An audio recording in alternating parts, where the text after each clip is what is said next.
Tadinya aku tidak percaya pada ucapan seorang kawan lama di kantor. Sambil menyesap kopinya, ia berbisik dengan nada sok tahu. Riz, wanita yang bertubuh agak berisi itu punya pesona yang beda. Rasanya lebih hangat, lebih menenangkan buat laki-laki.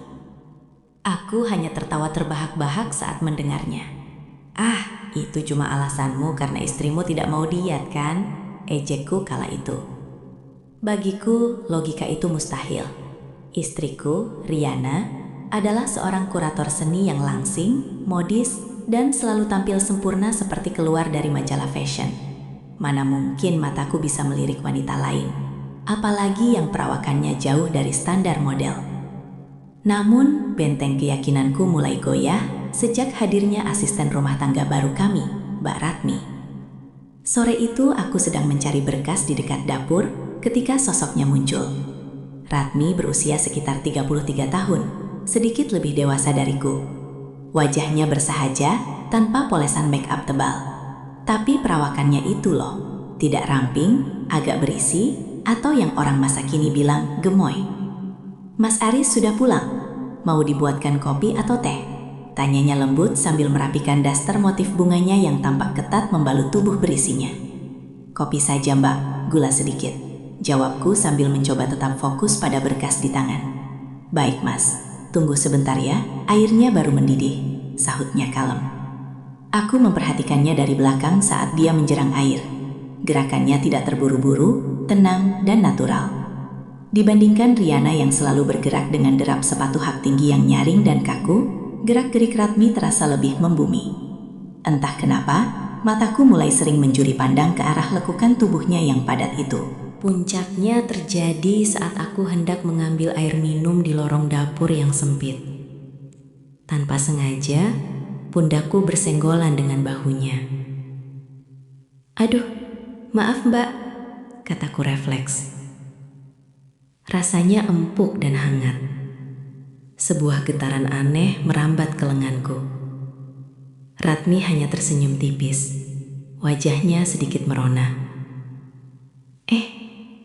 "Iya mas, maaf, saya yang kurang minggir." "Enggak, saya yang jalannya melamun," balasku canggung. Ratmi menatapku sejenak dengan mata teduhnya. "Mas Aris kelihatan capek sekali hari ini. Nanti kalau kopinya sudah jadi, diminum sambil duduk di beranda ya, biar pikirannya segar lagi." "Iya mbak, makasih ya." Ia mengangguk pelan. Senyum sederhananya itu justru membuat jantungku berdebar tak menentu. Ada aura keibuan sekaligus kehangatan yang mendesak masuk ke dalam dadaku. Aku berdiri terpaku di lorong dapur, menghirup aroma sabun cuci yang samar dari tubuhnya yang lewat di depanku. Saat itulah, kata-kata kawanku kembali terngiang di telinga. Wanita yang agak berisi itu beda. Aku menarik napas panjang, mencoba menepis pikiran liar yang mulai tumbuh. Bagaimana mungkin seorang pria dengan istri sesempurna Riana bisa merasa deg-degan hanya karena bersenggolan dengan seorang wanita sederhana berdaster. Sore itu, langit tampak mendung, menambah gerah suasana di dalam rumah. Aku baru saja menginjakan kaki di lantai marmer ruang tengah, masih mengenakan kemeja kantor yang terasa mencekik leher. Tenggorokanku terasa seperti terbakar, maka aku langsung melangkah lebar menuju dapur demi segelas air es. Tepat saat aku membuka pintu kulkas dengan gerakan cepat, tiba-tiba, "Bro, astagfirullah, Mas Aris, maaf," seru sebuah suara yang sangat kukenal. Aku terperanjat. Di depanku, Mbak Ratmi berdiri mematung dengan wajah pucat pasi. Tangannya masih memegang cangkir keramik, tapi isinya kopi hitam pekat yang masih mengepul panas sudah tumpah ruah di bagian dada kemeja putihku. "Aduh, panas," keluhku sambil refleks menarik kemeja yang menempel di kulit. Ya Allah mas, maaf banget. Saya tadi mau antar kopi ini ke depan. Saya kira mas masih di kamar. Ratmi tampak sangat panik.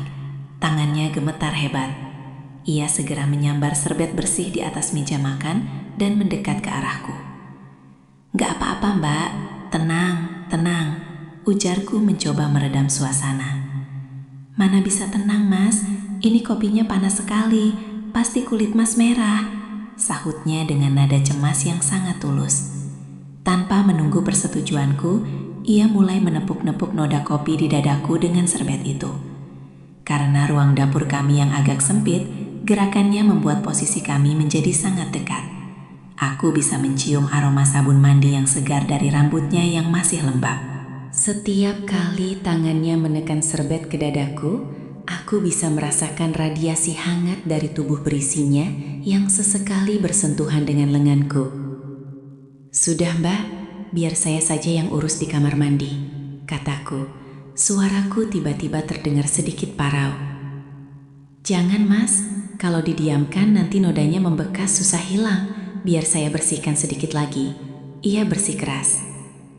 Matanya menatap fokus pada noda di kemejaku, tapi aku justru fokus pada wajahnya yang hanya berjarak beberapa senti dariku. Dalam jarak sedekat ini, aku bisa melihat butiran keringat kecil di pelipisnya. Pipinya yang tembam tampak kemerahan karena panik.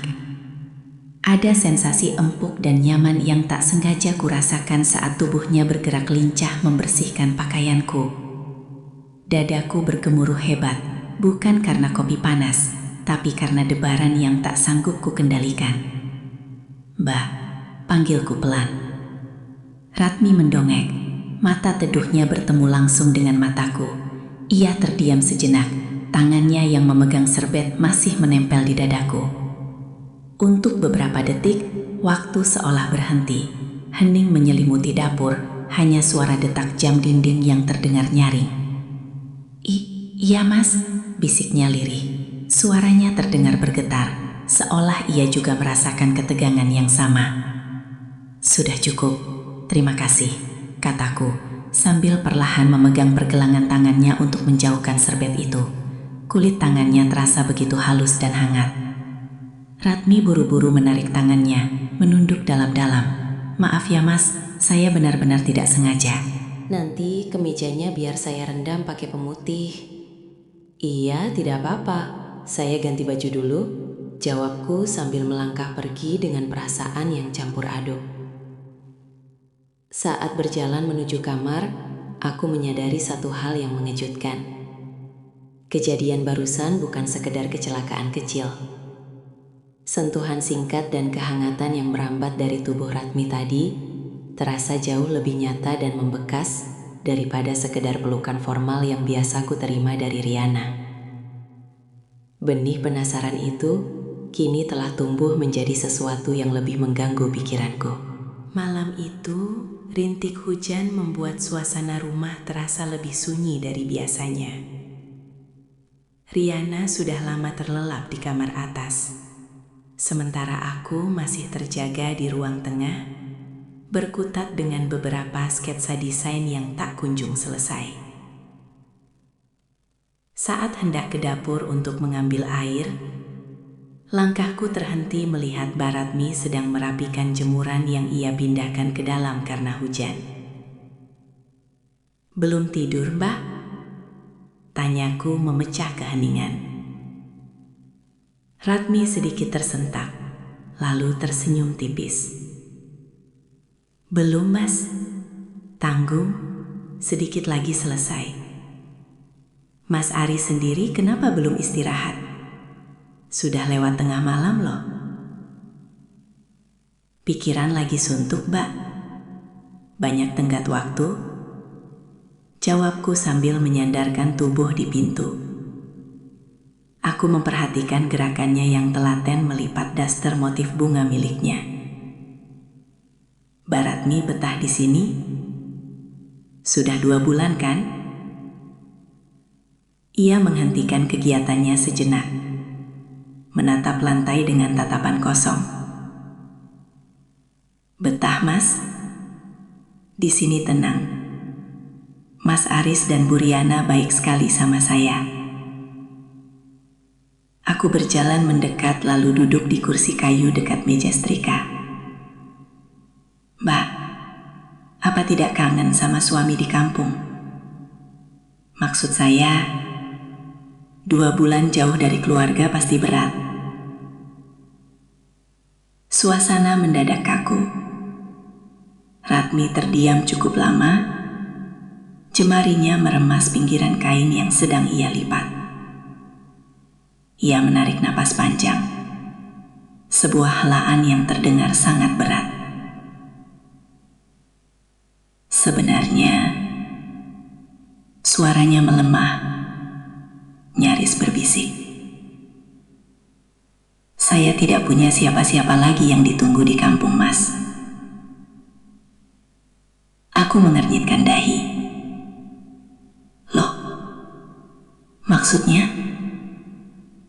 Bukannya waktu lamar kerja dulu Mbak bilang izin suami?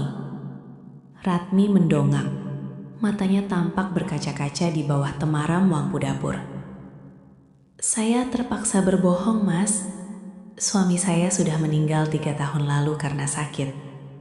Saya bilang masih punya suami karena saya takut. Saya dengar dari orang-orang banyak majikan yang tidak mau menerima asisten rumah tangga yang janda. Apalagi yang usianya masih kepala 3 seperti saya.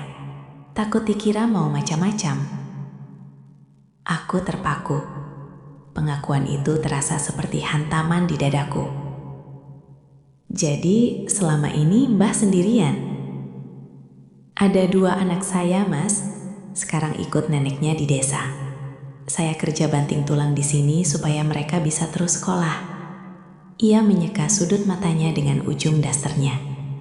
Maaf ya, Mas. Saya sudah tidak jujur sama Mas dan Bu Riana.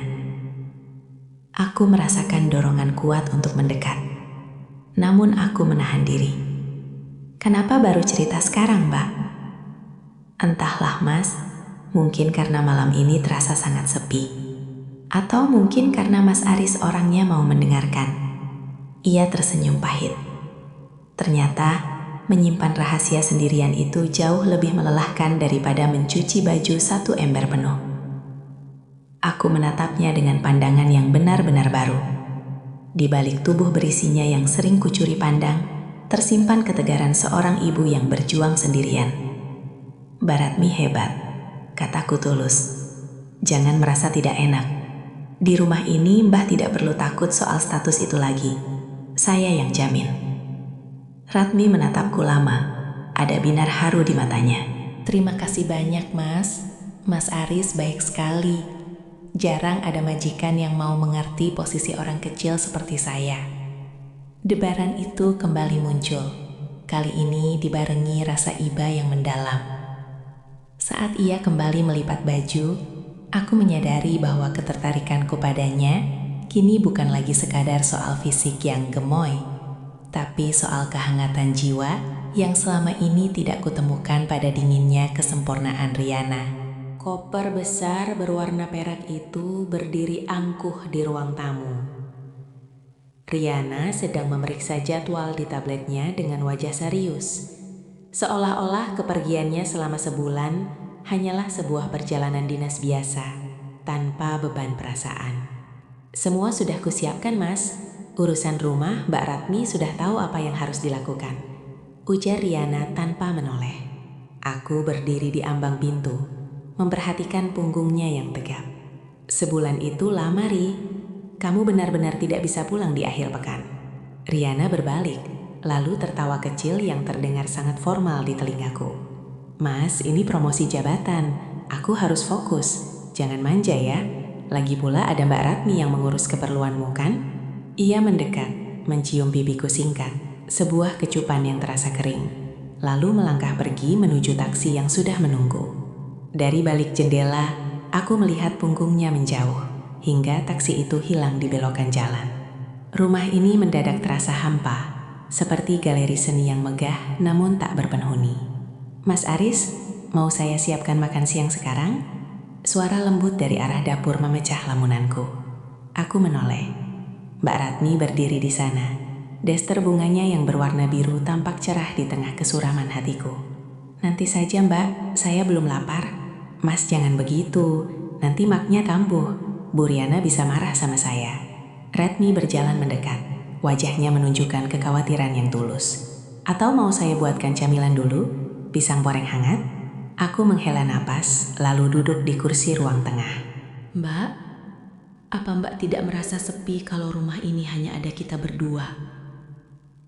Ratmi terdiam sejenak. Tangannya merapikan ujung taplak meja. Sepi itu sudah jadi kawan saya sehari-hari, Mas. Sejak suami meninggal, sepi itu seperti bayangan.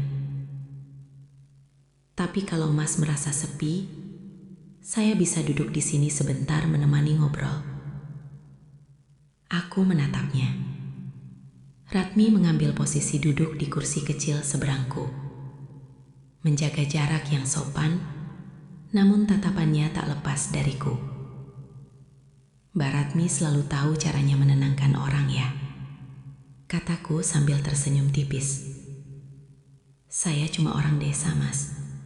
Tidak pintar bicara seperti Bu Riana. Saya cuma tahu kalau hati yang capek itu butuh didengar. Bukan hanya dikasih makan enak. Jawabnya jujur. Pipi tembamnya merona sedikit saat ia tersenyum malu-malu. Justru itu yang saya butuhkan sekarang, Mbak. Sesuatu yang nyata. Bukan sekadar urusan pekerjaan atau karir. Ratmi mengangguk pelan. Ya sudah, Mas. Istirahat dulu. Biar saya siapkan air hangat buat Mas mandi. Nanti setelah itu, kita makan bareng ya. Saya masak sayur lodeh kesukaan Mas. Mbak mau makan bareng saya? Tanyaku ragu. Kalau Mas tidak keberatan makan sama asisten seperti saya. Ia berdiri. Merapikan dasternya yang sedikit tersingkap di bagian kaki. Memperlihatkan betisnya yang halus dan berisi. Saya justru sangat berterima kasih, Mbak. Jawabku lirih. Saat ia berjalan menuju kamar mandi untuk menyiapkan air panas. Aku memperhatikan langkahnya yang tenang. Tubuh gemoynya itu seolah memancarkan kehangatan yang perlahan-lahan mulai mengusir rasa dingin yang ditinggalkan Riana. Sore itu, di rumah yang besar ini, aku sadar bahwa kesepianku mungkin akan segera menemukan obatnya. Malam itu, hujan turun lebih deras dari biasanya, menciptakan simfoni air yang menghantam atap rumah dengan riuh. Aku pulang dalam keadaan lelah luar biasa. Begitu membuka pintu, kulihat lampu ruang tamu telah diredupkan. Di atas sofa, Mbak Ratmi tertidur dalam posisi meringkuk, beralaskan bantal kecil. Rupanya ia kembali menungguku hingga terlelap. Aku mendekat dan duduk di tepi sofa. Suara televisinya sangat pelan, hanya menampilkan bintik berisik siaran malam. Wajah Ratmi tampak sangat damai. Perlahan ia menggeliat pelan, lalu membuka matanya yang masih sayu. Mas, sudah pulang? Suaranya serak khas orang baru bangun tidur, terdengar begitu akrab di telingaku.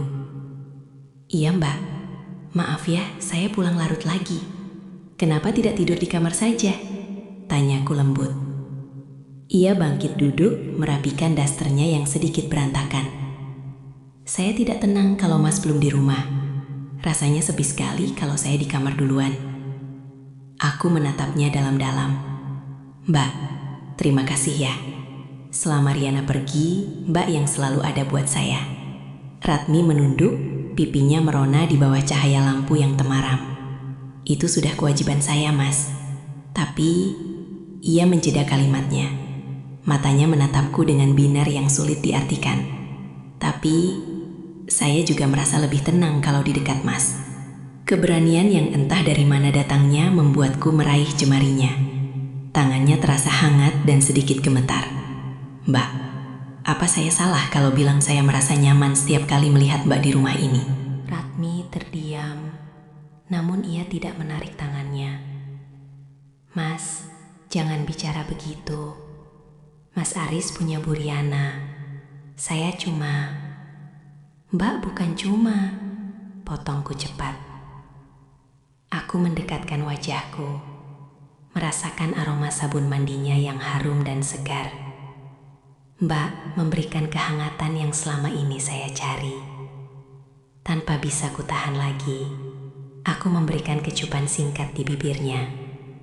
Sebuah sentuhan lembut yang membuat jantungku seakan melompat. Ratmi tersentak pelan. Napasnya memburu. Ia sempat menjauhkan wajahnya sedikit. Mas, ini salah. Ini tidak boleh. Saya tahu, Mbak. Maafkan saya, bisikku sambil tertunduk penuh rasa bersalah. Namun di luar dugaan, Ratmi justru menggenggam tanganku lebih erat. Kalau Mas mau, malam ini jangan tidur di kamar atas sendiri. Kita duduk di sini saja. Atau tidur di matras depan TV. Saya cuma ingin Mas tidak merasa sendirian malam ini. Tapi janji, jangan macam-macam ya. Aku mengangguk perlahan. Kami akhirnya menggelar matras di lantai, berbaring bersisian sambil menatap langit-langit ruang tamu. Meski ada batas yang kami sepakati, kehangatan tubuhnya yang berisi saat sesekali bersentuhan denganku terasa begitu menenangkan. Mas, panggilnya lirih di tengah kegelapan.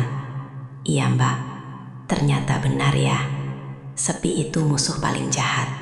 Tapi kalau dibagi berdua, rasanya jadi lebih ringan. Aku tersenyum di tengah kesunyian. Kata-kata kawanku dulu terbukti sepenuhnya. Wanita gemoy di sampingku ini tidak hanya menawarkan kehangatan fisik, tapi juga ketulusan yang meluluhkan egoku. Di malam yang basah itu, aku menyadari bahwa hatiku telah menemukan pelabuhan yang tak pernah kuduga sebelumnya. Di balik daster bunga seorang wanita bersahaja.